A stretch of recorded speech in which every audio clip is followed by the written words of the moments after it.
Good evening to this Wednesday evening Dharma talk, which is sometimes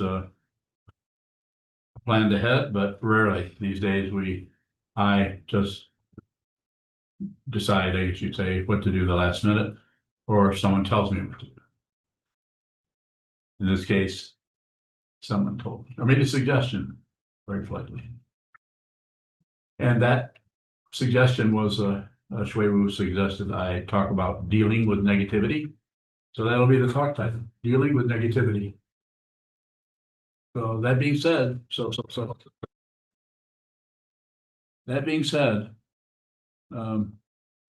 that's what we often think about. How am I going to deal with this negativity? How do you deal? Hey, Jim, how do you deal with your negativity? I see you have this and this and this happening. How do you deal with that?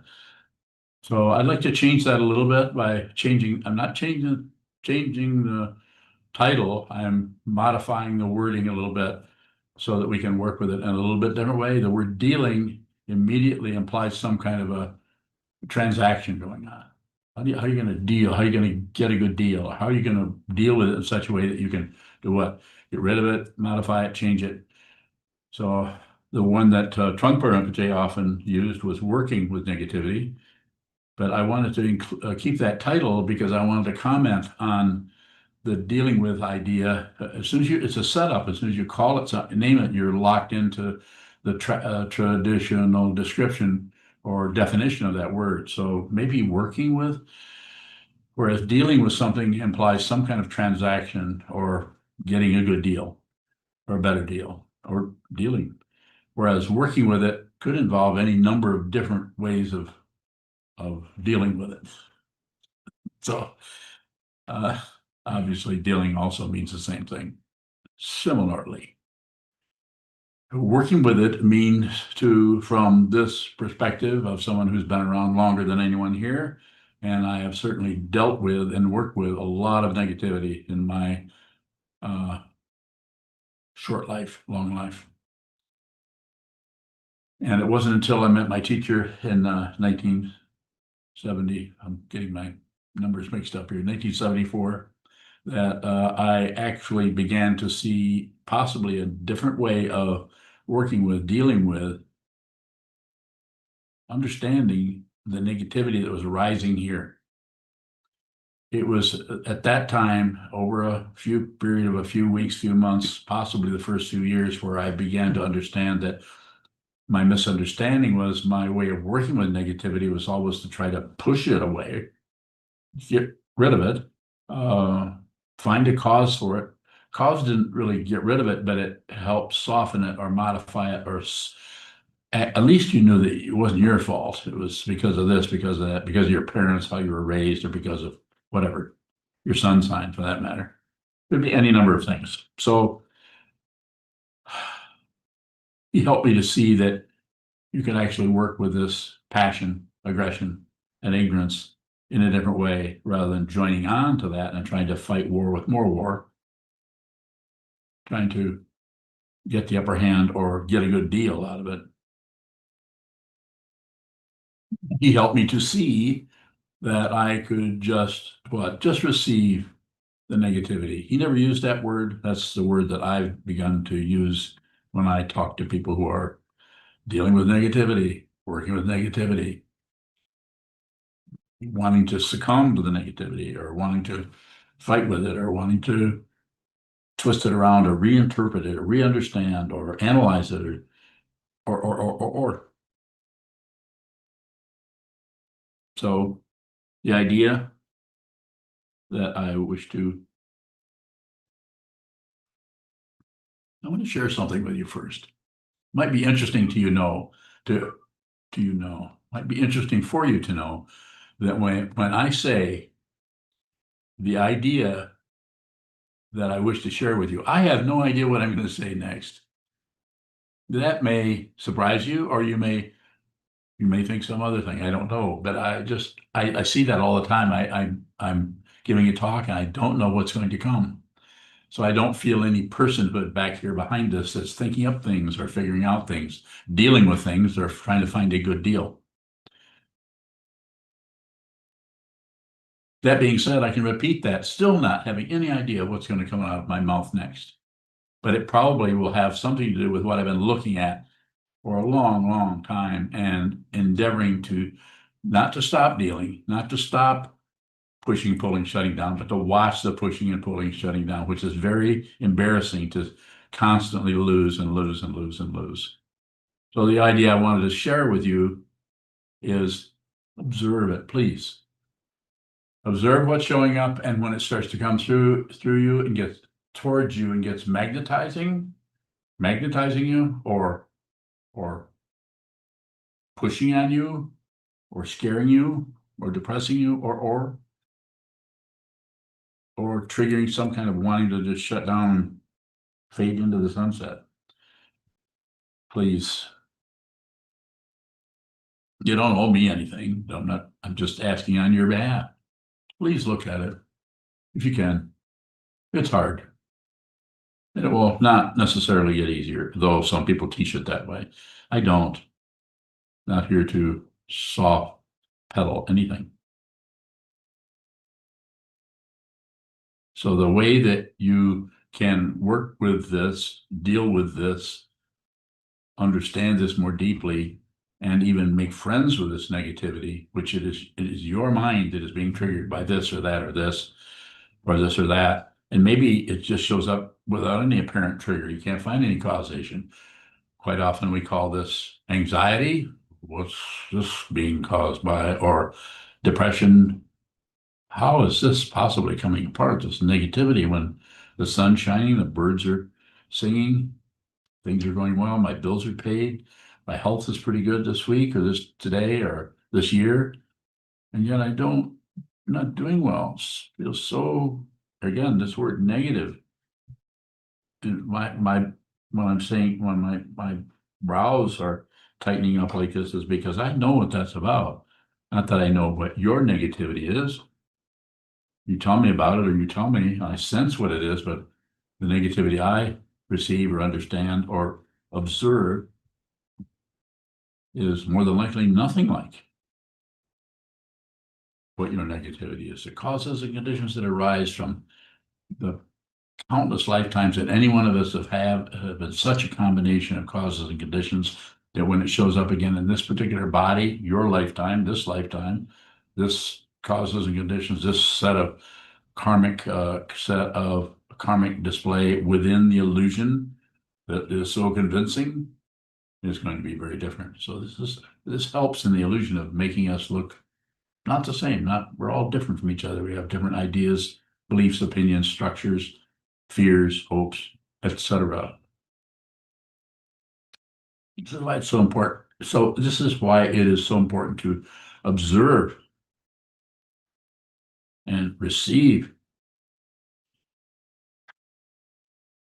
And when that feels rough and difficult and even kind of poisonous, that we just don't want to keep ingesting that. This is when what Zhongsar Jamyang Khyentse Rinpoche refers to in his book, Poison is Medicine. This is said this a few times, I'll say it again. This does not work in the relative area. You can't actually take poison because it will stop your body from working, it will kill you. But in the spiritual realm where things don't have any substantiality, it's a different kind of illusion. In the spiritual realm or in the realm of consciousness, things can occur and go away without having any foothold. You take actual poison, it will kill you because this part of the illusion is the particular area here is intensely realistic. So when you take poison, it's going to end you. But if you use that idea that the negativity that's arising in the mind stream is not the same negativity that's taught differently as someone actually pointing a gun at you or you getting a terrible disease. That ends a part of the illusion. It doesn't end who you are. Who you are cannot come to an end. If you begin to realize that, I don't know if I would say it's some kind of a hoedown or a party or something, but it's a sense of celebration about you understands that fundamentally everything is basically good. It's basically good in the midst of the confusion, in the midst of the causes and conditions that have gathered together and and coming tumbling down the landslide of your particular lifetime and showing up in this particular part of the lifetime called me and my life, my stuff, my birthday, my siblings, my mom and dad, and the school I went to, and all the stories we have that continue to support the illusion of there's a separate being here. This is not true. And if you believe it, as soon as you believe it, you cover it up. But if you if you do not either believe it or disbelieve it or turn away from it and just observe it, which it seems to be necessary to do this through some kind of mind training. Otherwise, you just can't. It's too distracting. You just can't look at it. I don't care how many times you walk in the woods and call it meditation. Seems to be necessary to sit down and look right at the raw deal you're getting. If you look at a hand of cards you've just been dealt, how do you deal with that? You can hope for a good hand. But from the point of view of the spiritual path, as it's understood here, just receive this so you can see the fundamental situation that we're caught in is the belief in the physical realm, which is earth-shakingly convincing, and then the belief in our mind stream, which isn't quite so convincing. It's not as solid. It will change on a dime, as they say. And we can somehow affect that. We can affect how we physically feel by doing lots of things, yoga, jogging, Tai Chi, and all of that. And all those are effective. Exercise, eating a certain kind of food. Might not be the same food that your next door neighbor can eat. You might have to eat something totally different in order for you to be healthy, because of everything. It goes back right on back to your ancestry, which I've recently been looking into. Causes and conditions. In poker and in the physical world, that dealing situation is a little bit more standardized. So how do we deal with that negativity? In the physical world, there might be some actual protocols or structures or procedures that you could use that would work, that someone else could tell you about, that may apply to your situation, and they may not. But in the realm of the mind, the realm of consciousness, my understanding is not something you need to believe in. Just consider it. I'm biased here. The only way I feel that you can do this is look directly at it and realize that there are no separate beings. The relative way of looking at that is there's just consciousness only, using a concept. And the relative way of using that, using a very personal concept, is you're all alone. You're by yourself. You're alone. If you think otherwise, then go ahead. You can think otherwise. Coming down with something? No, I think just Air. Yeah, asthma. air. Yeah. Cover. So there again, why isn't everyone else coughing or sneezing? Different karma, different causes and conditions. It's a relative situation that looks very convincing, like a person over here, a person over there. We're all different from each other. We're all the same in that we're all consciousness.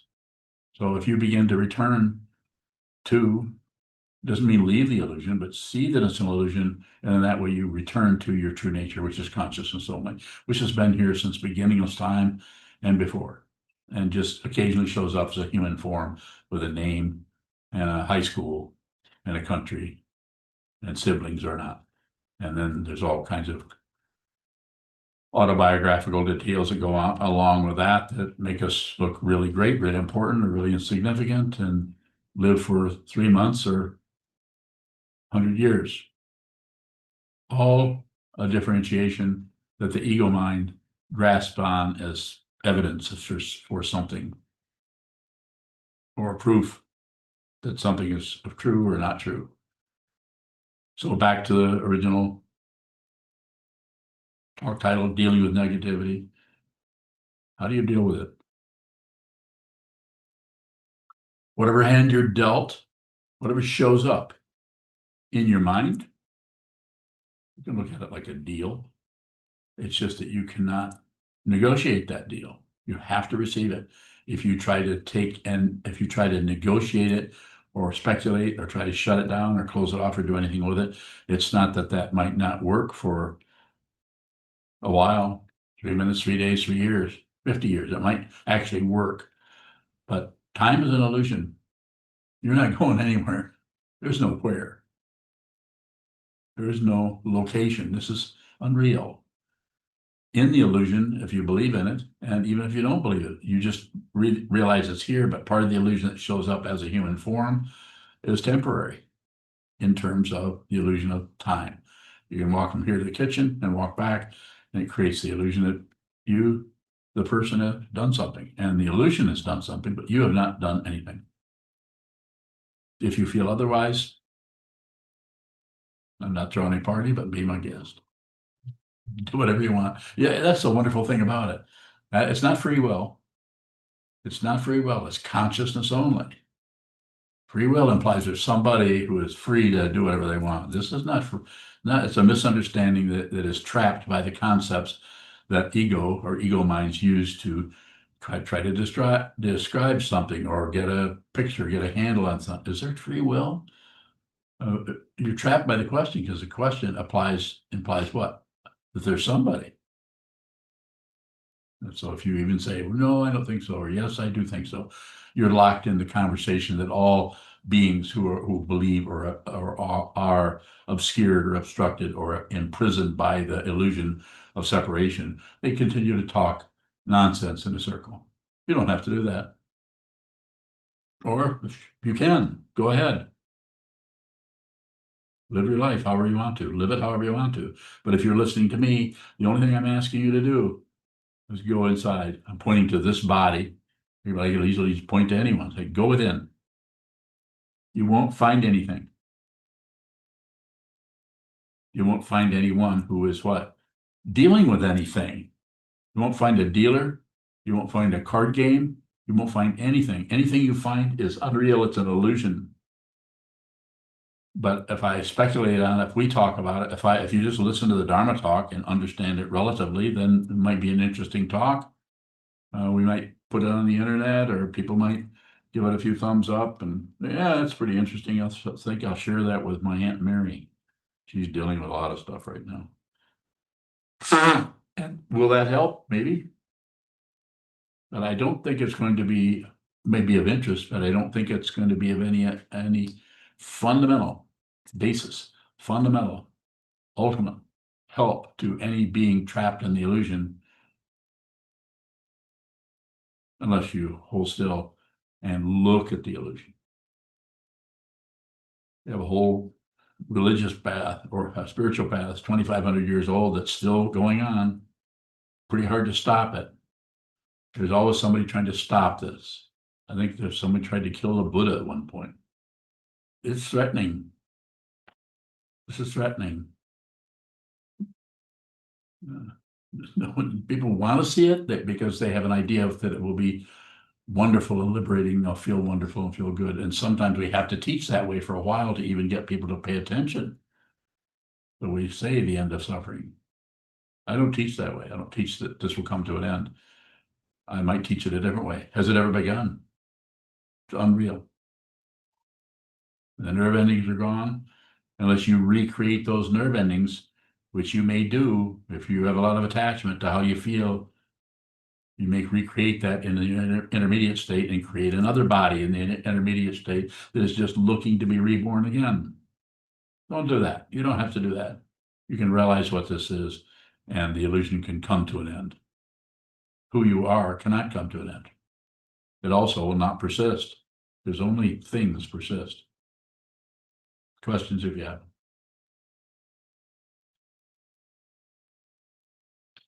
Does my confidence sound like arrogance? We talked about that earlier today. I wrote some poems, written many things that we call poems, and I had a recording that I made in the late 1990s, and I played it for Kandrima, and she said it sounded like I was arrogant. Did you say that? Was I? Sounded like it. What did I say about it? You don't remember? I said it's a really good poem. I usually don't compliment myself on the poems. It's a good poem. And I agree that there was arrogance in my voice.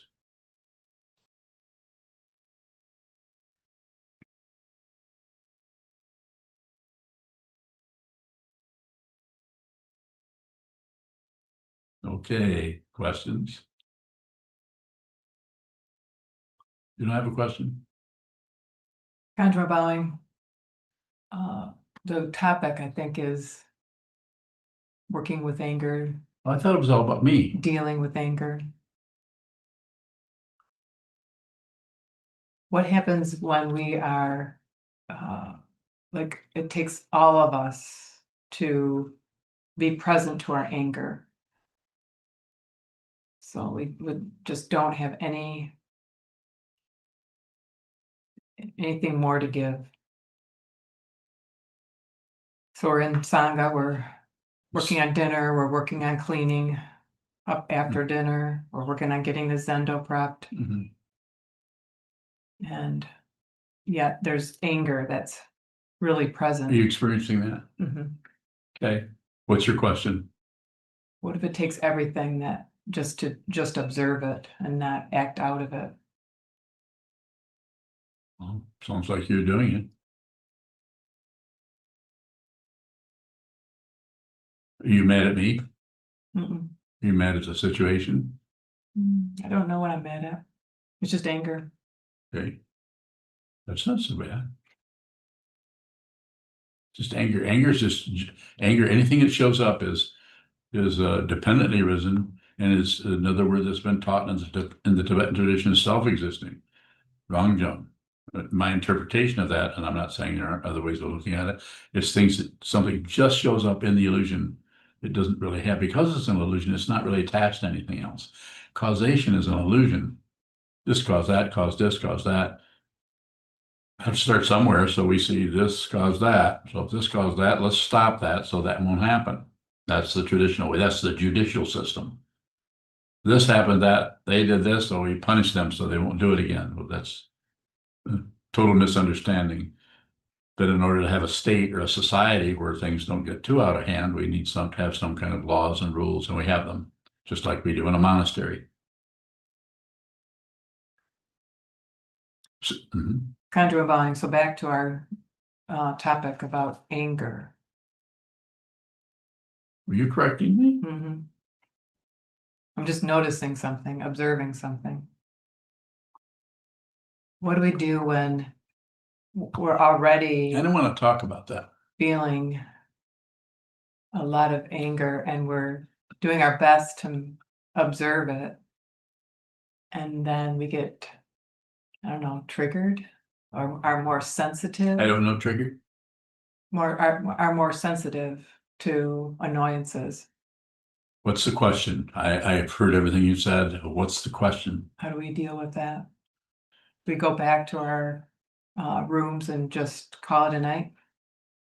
No, you don't do that. You don't go back to your room. You may go back to your room, but you don't have an agenda about, I'll just go back to my room and I'll just call it a night. Don't call it a night. Don't set yourself up for more nights like that. Just receive it. So there's a possibility, no guarantee, but there's a possibility you might see that the very shit that's arising in your mind or my mind or anybody's mind here is just not real. If there's a slightest little deviation into naming or otherness or conceptualizing or call it a night, as soon as you spit out anything onto it, it gets trapped in the illusion and it looks solid and it looks like I'll just call it a night. That's ego giving in. Ego gets a credential from giving in. I'll just call this a night. If you're doing that, this is ego. It's not wrong. It's just part of the illusion. We have to be aware of that. It is not comfortable, and it's unlikely that it will ever be comfortable, although it might fade out. Some people's karma that comes into this life because of the trajectory that it's taken is so different from anyone else. It's totally unique. You may actually stop having suffering. It's possible. even if you see this illusion, and you see other people are suffering, you may not really have to deliberately suffer facing others, even though you see their suffering, but you've liberated yourself. You have actually arrived at the third noble truth, cessation. So I'm not saying that you couldn't see that their suffering is unreal, so not be bothered by it.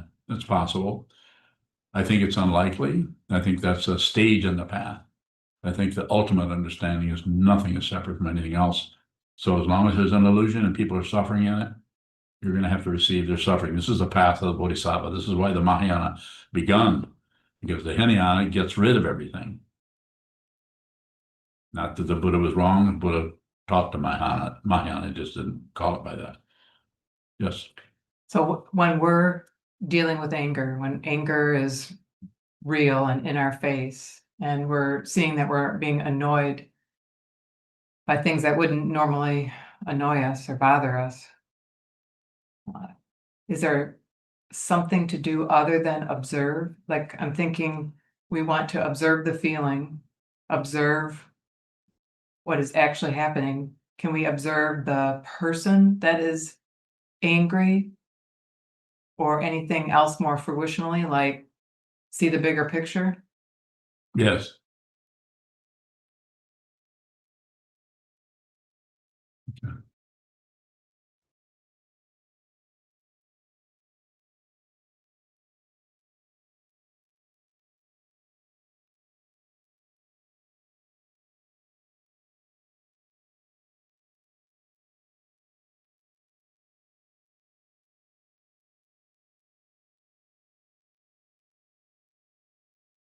More. How else can we deal with anger? Eliminate the else How can we deal with anger? just by receiving it. The way you delineated that, you were actually adding things onto it. Do you realize that? Structures that you were putting on that were, the intention there was to be more descriptive about what was going on, and what they ended up being some kind of a frame along the side and a structure along on the other side of it to kind of, shall we say, protect the illusion by adding things to it. It's more straightforward than that. It just sucks, and you just receive it. You don't comment on it. You don't even say, this sucks. It doesn't mean that when the negativity arises, you don't feel that come up, but you don't necessarily go away from it. And if that negativity arises in the form of anger, you're already doing it to some extent, because you've actually said that you didn't know what the cause of the anger was. So there's a quality of liberation happening there already, in that you have a willingness to be angry without blaming anyone, or at least selectively not doing it.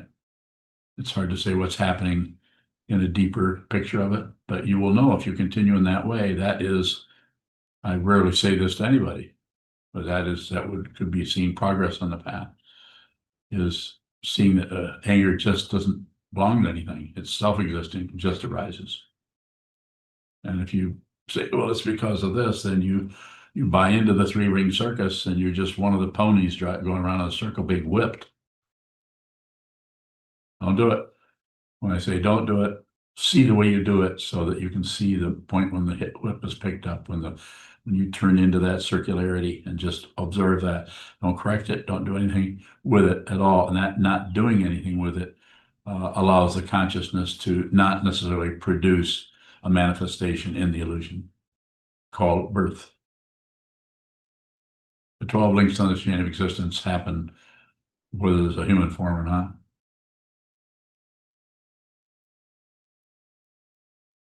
More. James has lots of bowing hands here, so I'm trying to see if you have anything else before I go to James. Nothing? Anyone else in here? Okay, James, go ahead. James Bowling. How to work with the cultural priming that causes the perversion of getting hatred while you start seeing the loss of ego. So give me a simple question and I'll respond as clear as I can. I'm following a little bit, but it has some twists and turns in it that makes it difficult to just respond. Give me what do you want to know? How to work when you've been trained by your culture to see what's bad as good and to see the That works. actual. Yeah, Okay. that works. Just hold still, meditate is what it's called. Hold still. If you hold the body still, then it's more obvious what's happening in the mind. What is happening, your whole culture is happening in your mind. If you look out here, then the illusion of the otherness of the culture is very powerful and it's convincing, and we feel we have to physically do something. So meditation is close as you can come to physically not doing anything.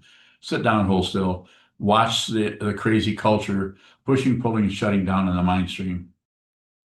Negative thoughts arising, we don't like it. Positive thoughts arising, we want more of it.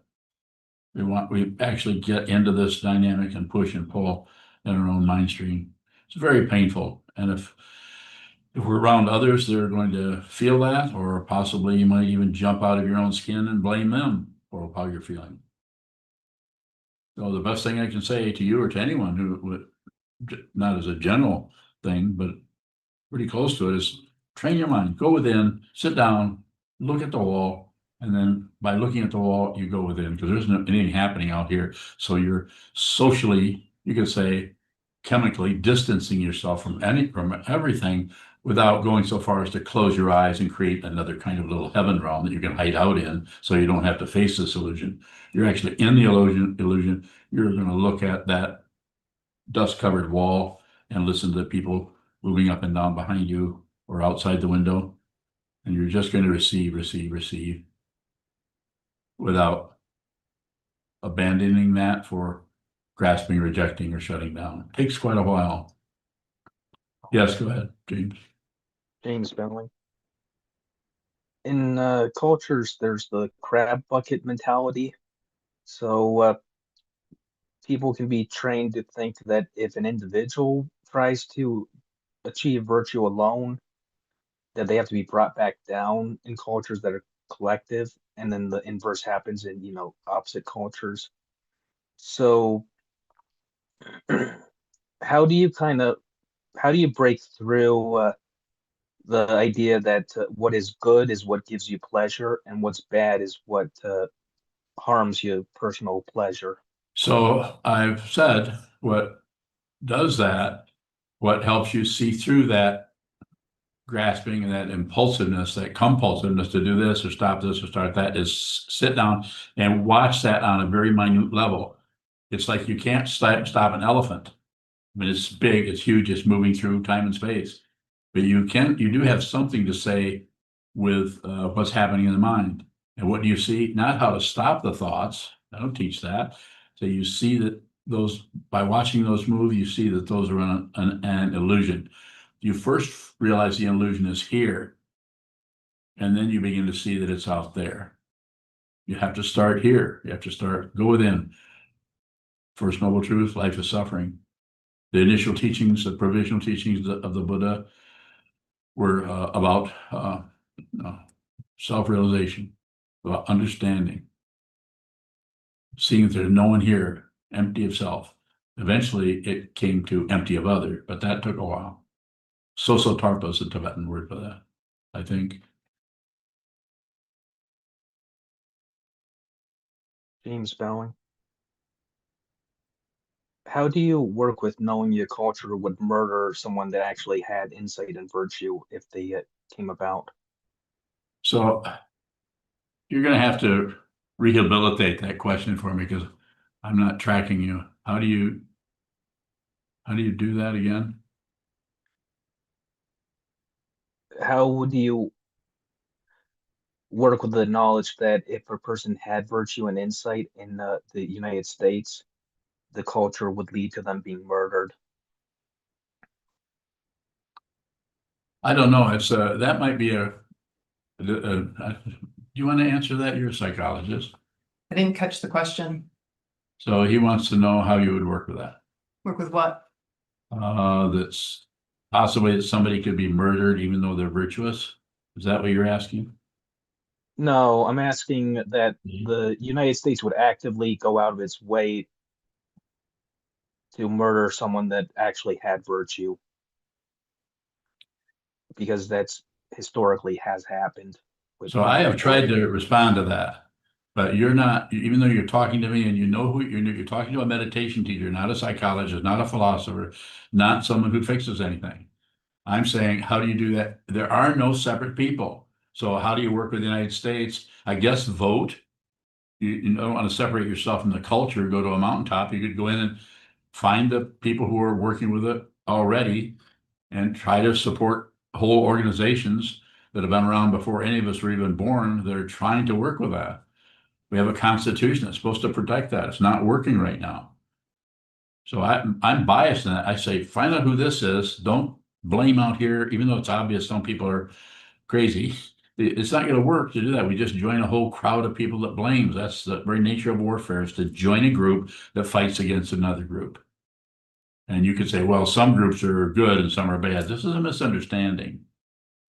I would say go within, but now we'll go to the psychologist or the therapist and see how does this look to you? How does that appear to you with your training? I want to understand how it affects James because this is not a philosophy. Come around here and sit and talk to him directly. James, we've got a Dharma talk going about anger. What is your question? James Bell. The question is about that the U.S. has a history How does of this like affect people. you, James? What is the question? The Dharma question It about how this affects you. makes me feel anger and despair, Okay. How do and you think deal about with the fact. anger? How do you deal with anger and despair? How does Wait for it this, to subside. so how does this practice help you understand anger, despair?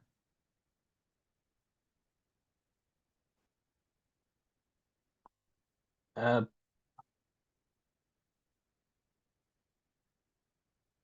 yes. Wait, helps you understand anger and despair. Yeah, especially like with what's happening in the government, like you're saying, killing innocent people, virtuous people. How does that help you? How does this path and this teaching support you? It helps me see that clearly. For me, it helps me look at the war here. It tells me that I can't do anything about the war out there, but I can see the war here, and maybe seeing that over and over and over again, seeing how I reject the thoughts that come up, see how I grasp other thoughts, might help me receive without the prejudice, without the anger, without the frustration that I'm expressing right now. Oh, okay. All right. Thanks. Thank you, James. Deb has a question. Deb, was your question for Kandrima or for me? For you, but Okay, it's on the heels of Kondroma's question about anger. Excuse me. go ahead. I think I heard you say, when you were talking about the difficulty, and she was talking about she wants to just leave when those feelings start coming up. Is there a problem with leaving if I'm observing that that's what it feels like, that I just don't want to be in a group setting at this moment, that I don't want to go to war with everything that's around me, nothing personal, no one, I'm not blaming, but is it okay that I just leave the space to be with whatever's coming up for me? That being around people might be too much of a distraction for me to even get there in the moment. Bowing. Of course, never, I've had people come and go. If people give me the time of day or listen to me about it, I might suggest they try to stay or say, give it 5 more minutes or 30 seconds rather than just immediately impulsively leave. But the way you seem to be asking the question, you've already dealt with it, that part of it. And I would say you should, yes, you should leave. There is certainly to answer your question directly. Of course, it's okay. Be very respectful to yourself, to others. It's just people are.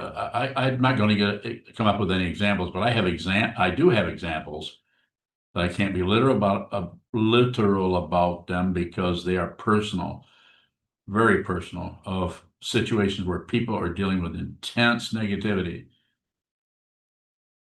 intense, in some cases, more intense than the negativity that of the chaos that just where people just exploded and went the other way. They did not do what you're asking about, and we're having a discussion here because they could have left. They could have said, I can't do this anymore. Sokuzan, I'm going to take a month off. I even recommended that some people take time off. They go away for a month. Don't have anything to do with this place for a while. That didn't work. They needed to come here and make a mess of the whole thing and leave. So I don't expect that. That doesn't look like what you're talking about. You're not trying to get rid of everything. You're just saying you need a break from it. And so I would say, I would not call it a break. I wouldn't call it anything. I would just leave. Don't give it no interpretation. Just leave. If you're listening to me, I totally respect you. No, but you cannot disappoint me. You can't. There's no way anyone can disappoint me. If you think you're disappointing me, then that's a projection. Nothing disappoints me.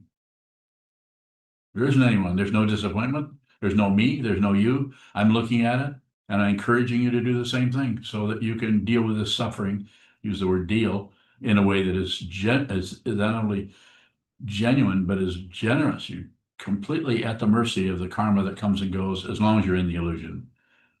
No one's here. You can do it. You're doing fine. Just continue. We don't have to come on to it with taking a break.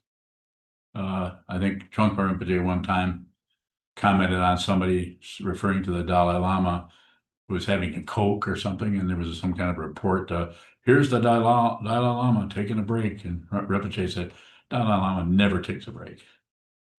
He might have a Coke, but he's not taking a break from anything. There are no breaks.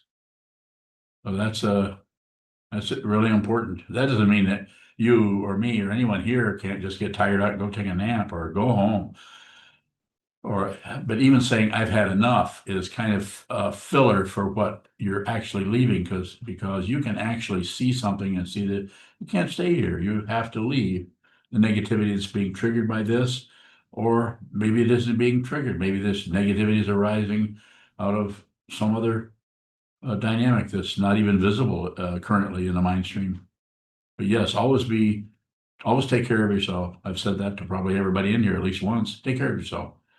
Nothing to live up to, no standards or anything. I say it every day, just about. I don't even have to say it to myself anymore. I know I'm a fool. You want a standard? I'll be a fool on your behalf. You're afraid to do that. Not you, but if anybody, if you're afraid that you're going to look bad, then my teacher was, especially Trungpa, was a professional at being a fool. A great teacher. Further questions, Deb? Not right now, thank you. Welcome. Panjamaban. So with that exchange that I just had with James, what can we learn about anger there?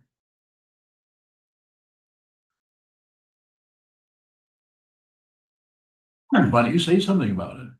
Well, I wanted to, when we have a Dharma talk called how to deal with anger, and it seems like to deal with anger, we look at the wall. I'm just saying, look at whatever arises and train your mind. That's what I'm saying. How to deal with it? Say the same thing over and over again. I say, just observe, sit down, hold still, and watch what the mind does, because what happens in the illusion of being over here and going over there and going to the store and dealing with our relatives or our friends or whomever, dealing with our own mind and the stories that are constantly being stirred up in the mind, that's the illusion. But you can't do anything about that if you try to do it in the illusion. What you have to do is, again, biased, sit down, get to know yourself rather than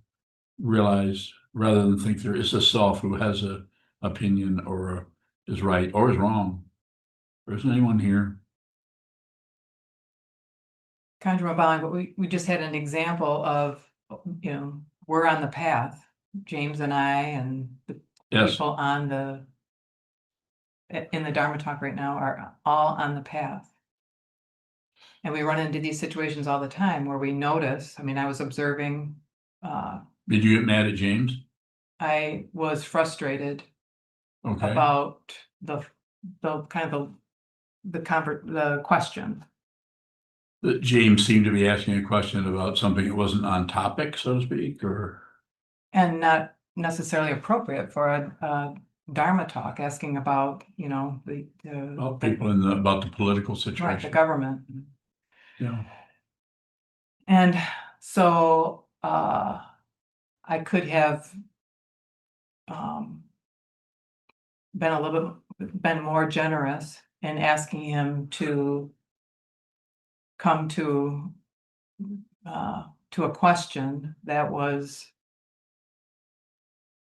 what he really wanted to know. Basically, that's how you asked the question. What do you really want to know? I do. Not the philosophical. But Yeah. I guess my point is that we're all doing this all the time, where we're experiencing anger, experiencing frustration, and we're having to deal with it. We can observe it, but that doesn't mean that we can not jump in expressing some anger or some frustration. And I think my frustration came through with how I responded to James, how I asked for a revised question. And so you're saying just observe. That seems to be the basic instruction. Whatever occurs, we already know this is, according to the teachings, this is an illusion, it's unreal. There's not two things anywhere, it just looks like it. So if you observe that, and if you spend enough time, dedicated time watching the illusion, there's a possibility, no guarantee, but there's a possibility you can realize who and what you truly are. Contra bowing, but in the meantime, when we're on the path, we're going to express anger. We're going to observe Yes. ourselves express anger, Yes, or successfully observe it but not express it. yes, I guess what comes up for me is, can we give each other that's in the Sangha the grace to express that anger, knowing that we're all doing our best to observe it. it's hard, but I think we can. Is that your question? I'm fishing for, if we're going to have a topic about how to deal with anger, and there's, Which is a kind of negativity, anger, depression, anxiety, frustration. and the point is to look within, to face the So wall. this is the training part. And then the post meditation, or after you're sitting, is where you have an opportunity to be a receiver in that area also. And quite often what happens is we try to receive and we can't. We just get mad or get angry or get frustrated or blame someone. And that's about, over time, we eventually begin to see that there's no one here. And when that happens out in the environment, there's no one there either. It takes a while. The ego eventually gets worn out from not being supported, not being shut down, and not being ignored. And eventually that part of the illusion, the consciousness part, the central authority in consciousness, which is, of course, the oligarch and the center of this manifestation, is seen to be unreal. So then there's just consciousness. Anger may still come and go. Well, Earl Bowing, in a general sense, does the preamble, or all the stuff that we say before the question, give you anything more than just asking the question?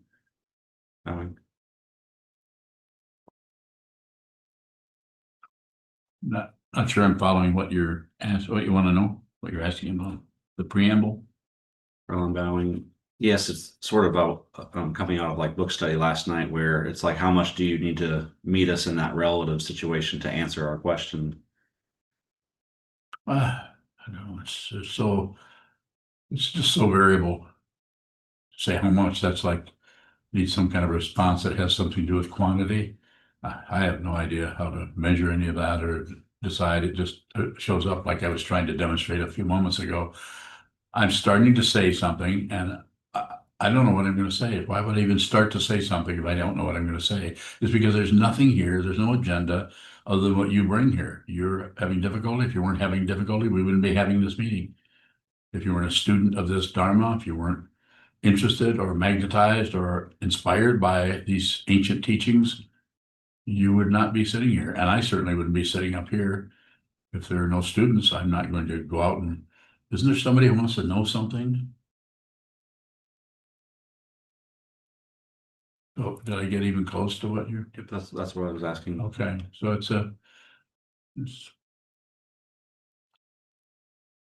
difficult to be concrete when the answer needs to be requires it that we don't add to the solidity of the question. This is why you hear responses from Dogen or other great teachers who are able to respond to a very solid, reasonable question in such a way that it's not like they're ignoring it, they're relating to it, but they're responding to it in such a way that you can see that what you're asking has no legs. And that seems to work better than coming back to the that's a dumb question. Based on how smart or how enlightened I am, it sounds dumb to me. Instead, we meet people where they're at. We try to help them where they're at in the confusion they seem to be succumbing to, which is usually belief there's somebody.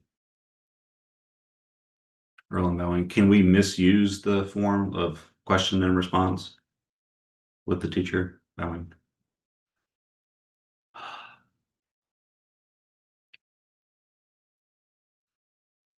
I don't know if I'd use the word misuse, but you're coming out of your spinning, your craziness. I'm coming out of mine. People are coming out of what they're doing. My spinning was so difficult, I was too embarrassed to even say anything because I had a pretty good idea that anything I would say, I would look foolish. So I just shut up for many years and asked questions. Studied, I practiced a lot, but I was just too full of myself to be able to ask questions because it was too obvious what a fool I am and how I was full of myself, which is the foolish part. It took a while. So I don't think there's any way to ask a wrong question if that's, or ask a question that's wasting the teacher's time, or I don't think that's possible. Not that it won't look that way. It might even look that way to the teacher. The teacher might, you might be asking if something way out on out on a limb or way a long ways away. There's things I've studied pretty extensively that if you ask me questions about them in a Dharma talk, I might acknowledge the validity of that, but I won't go into it. You ask me about deep consciousness, I probably won't go into that. You ask me about astral projection or lucid dreaming or astrology or palmistry or tarot cards or the I Ching, I'm probably not going to discuss it unless you can directly connect it to the Dharma in some way. And it needs to be the Dharma in the way that we've been studying, not somebody else's idea of it. So can't really waste time, I don't think. Any person's question has value. It may not be showing up in the way. That's why I say it doesn't matter what you ask about. You can ask about, stay with the talk subject if you can, but if you have something else comes out of outer space that you need to ask about, it's appropriate also. But not to spend too much time with James' situation, but James James' wiring, he's here right now. He's behind his avatar somewhere. But his wiring is he's very, not a compliment, just a description. He's very intellectual, thinks in structures and concepts and ideas and analysis and logic. He's very logical. And so therefore, when his questions, I can tell by listening to him that he studied a lot and knows a lot about a lot of things. And my encouragement to James is to sit a lot, spend a lot of time not getting rid of the intellect, getting rid of the logic, getting rid of the rationality and the evaluation that goes on, but to actually sit still and just unplug that food processor mind. We all have one. Unplug it, sit still, hold still, strike a bell, sit there for 3 or 4 hours. If you're not sitting for 3 or 4 hours once in a while, you're never going to make any sense about what I say. You're going to have to do some of that. You can't be a weekend warrior, as they say. Sit once in a while. Not saying you can't, but it's very unlikely. I had to spend months and months sitting to be able to understand a little bit of what Trungpa Rinpoche was saying. And I didn't really begin to understand what he was saying until many years after he had passed. Took a long time. He just said a lot. This is what this is about, sitting meditation. Look at this image of the Buddha. What is he doing? Sitting still. He's not going. I'm the thinker. We need to think about this. Think this through, like figure it out. Try to calculate. Think the way I do. He's not saying that. What is he saying? You do it.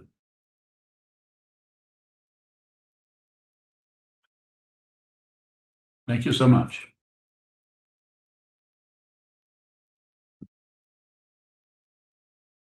We'll stand and dedicate the merit. Very good.